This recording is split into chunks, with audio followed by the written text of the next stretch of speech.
Hi friends, it's Chari. Today I'm popping in with a Christmas platform pop-up card using colored pencils for something a little bit different. The two stamp sets I'm using today is Den Sweet Den with the little bears and Christmas Dreams with the tree and the fireplace and a couple other little accessory items. Since I am coloring with colored pencils today, I am stamping with black licorice ink. So this is not the ink we use when we are coloring with Copics, but this ink works perfect for colored pencils and the techniques I'll do today. So I just stamped those onto some Neenah Solar White cardstock, just like I do with my Copics. But of course today I'm using my Prismacolored colored pencils. Now I will be blending with some Gamsol. Mine is in this Inky Antics bottle. I keep this bottle because I like the little dauber that's on top. But I just keep refilling it with this Gamsol that I just got at the art store. So you can use either one. Now I'm using my Prismacolored colored pencils today. You can use any brand colored pencil. Prismacolors are pretty budget friendly, but you can also use more expensive or cheaper pencils and just try out and see what works for you.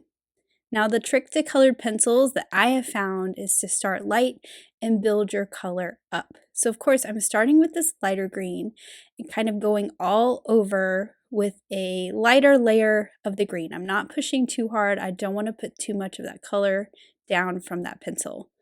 Then I'm going to come in with my darker color and do where my shadows would be, just like I would do with my markers.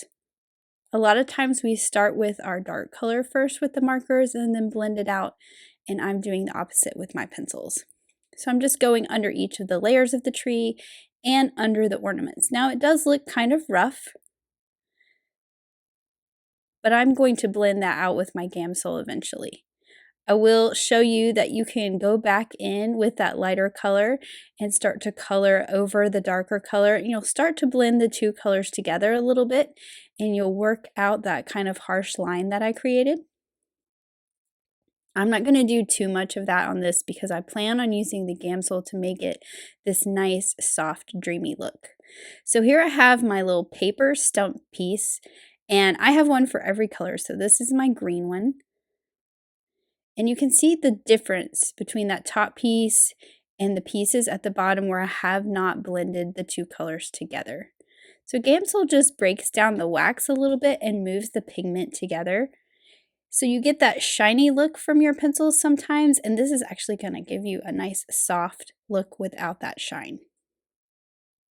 So you can see how this is looking nice and blended, and you get that really soft kind of what I call like a storybook kind of look. And then you can always add more. So I'm going back in with my dark color again, going right underneath the boughs of the tree and adding a little more darkness. It's so easy to add more, but it is really hard to take it away. So that is just something to remember when using colored pencils. You can always go back and add more color or darkness, but it's really hard to take it away once it's there. Now I will tell you that I am no expert at colored pencils. I just enjoy coloring with them for a different look. So this is some pretty simple coloring in today's video. I did leave most all of my coloring in, however, so it is a bit on the long side. I will not be offended if you do want to skip ahead to the assembly of the platform pop-up card later in this video. Now for the star, I'm just using 2 shades of yellow. It's really hard to see because for the star, I actually did put a lot of pressure on my yellow pencil and put a lot of color down. And I'm doing the same for these little ornaments. I'm putting a lot of the red down. But you're going to see on the larger ornaments, I'm going to use the exact same pencil and just use a lighter hand. So it's going to look sort of pinky. And you are going to see the strokes of the pencil a little bit. But that is until we use that Gamsol to blend it out. And you'll get this nice soft look to those ornaments. And everything will be nice and smooth. So see how much that changes it once you add that Gamsol to it. And like I said, this is the same exact pencil. I didn't even change colors. It's just more pressure for these little ones and putting more pigment down and less for the larger ones. And you get a lighter color of that same shade. Now I'm moving on to the trunk of my tree, and for this I'm going to do it opposite than I did the green part of the tree by putting my dark color down first. Actually, that was the same colored pencil, just harder pressure and lighter, but now I'm going in with a darker one. And then of course, I'm going to blend it together and you're not going to see those harsh lines of the pencil. So here is my tree all put together. You can kind of see the shine on those little ornaments that I didn't use the Gamsol on and the star. So what I did is I just went over them with that Gamsol and just took that shine off so that everything on the tree matches. Now I'm going to move on to some of my other images, and just so I'm not continually repeating myself, telling you exactly what I'm doing because it gets pretty repetitive, I'll just put some Christmas music on and you can watch some coloring. And then I'll pipe in when I have some tips to share.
So this is really fun right here. I'm going to actually use two very different colors. So you can see I'm putting some yellow down.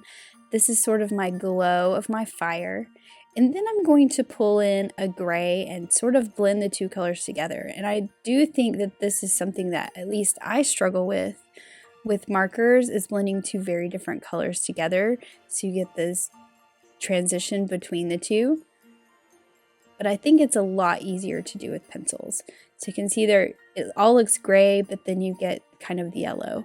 Because unlike markers, these are not going to push each other out of the way. They're going to layer on top of each other, and you're going to get both tones of both pencils.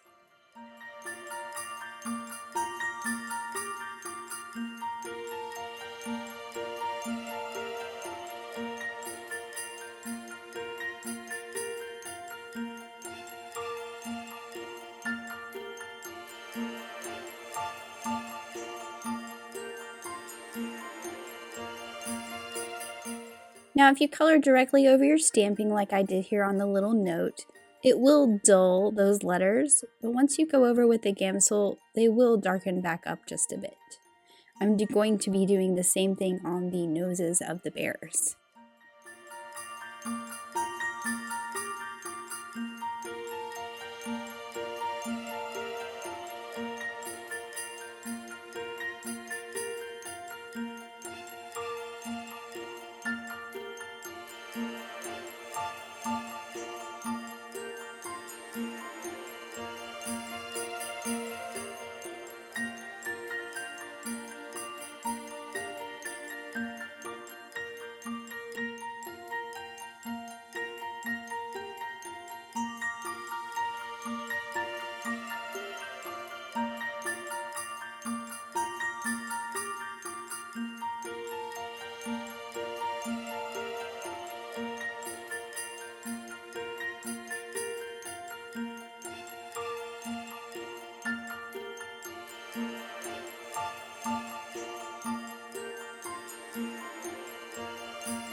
Now my little bear ended up a little more red than I wanted, so I'm just blending in with a brown pencil to tone out the red and give myself a new color.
So I did want to show you what it would look like if you just kept going over and blending the colors with your pencils. That is what it looks like on that right side there. If you just use pencils and don't use the Gamsol to blend it out, you can still get a nice soft look. It just takes a little more time and a little more layers of your pencil and blending the colors together.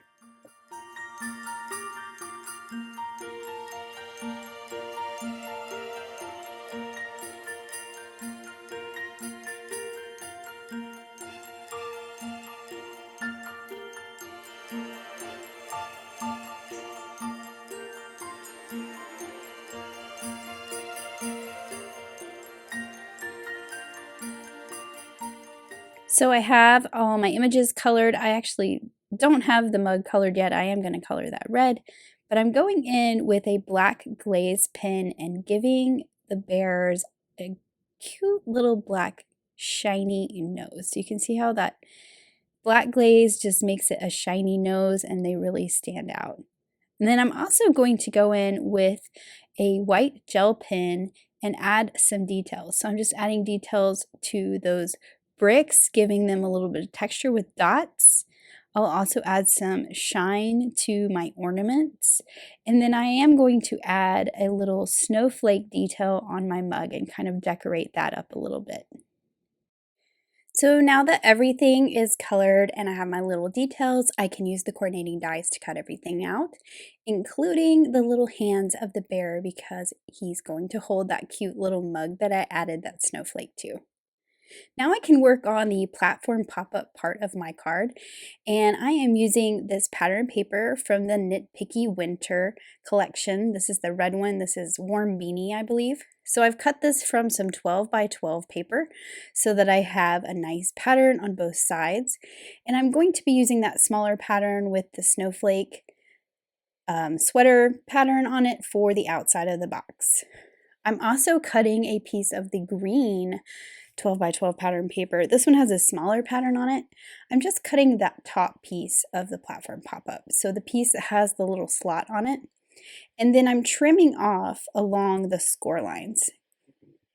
And if they're kind of hard to see, you can fold them and they're a little bit easier to see, but I only need that trapezoid shape to put on the platform part of my platform pop-up to give the look of a different color on that horizontal surface. So I'll just add some adhesive and add that to each of these trapezoid shaped pieces, lining up that slot where my little T's are going to go for my images to stick on.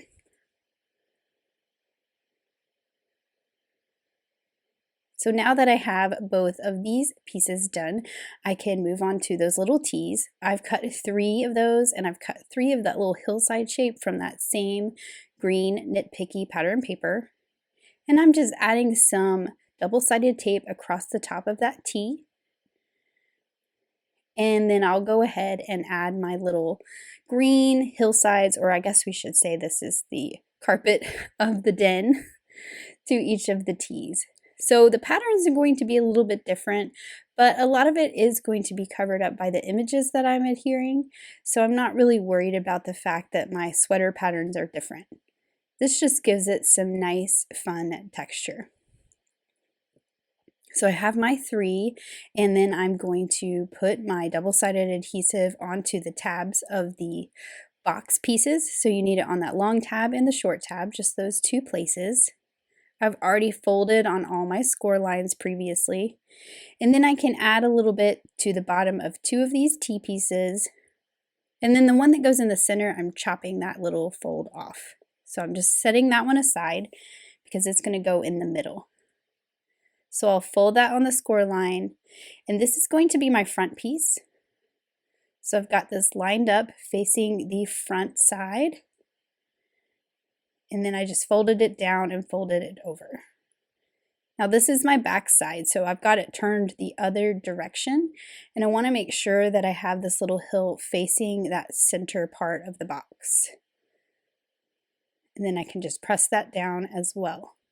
So I have my 2 different pieces here. You can see how they're kind of lined up different. And I'll just finish off closing these up by pulling that liner paper off and folding up the outside of the box. Then I can add some adhesive all over that center rectangle. This is where my center piece is going to go. And I was going to shift it to one side, but when I brought in my Christmas tree, which is what I want to put on this piece, and kind of held it to that side, I decided that the center was fine for this. It would work just perfect. So I added a little more adhesive to that where I covered it up, making sure I have plenty on that big wide surface. Then I'm pulling off the liner paper on the little tab, and I'll line my two pieces up. I kind of like to use my grid mat, bump these two together and fold that back over. Then I can remove it off the other side. And then I'll line up the two rectangle squares where I put all that adhesive, and then I'll finish it off by closing it up on that right side. So there is my complete box. And then I can add my pieces together, my little images. So I'm adding my bow to my fireplace here. Also my little cookies with my note to Santa are going to sit on top of the mantle. This is going to go on the very back piece. And then of course I have the little mug for the bear. And what I thought was fun was I'm just going to put it under one of the paws so it looks like the other paw is holding the handle. So I'll just use liquid glue to add these to my pieces.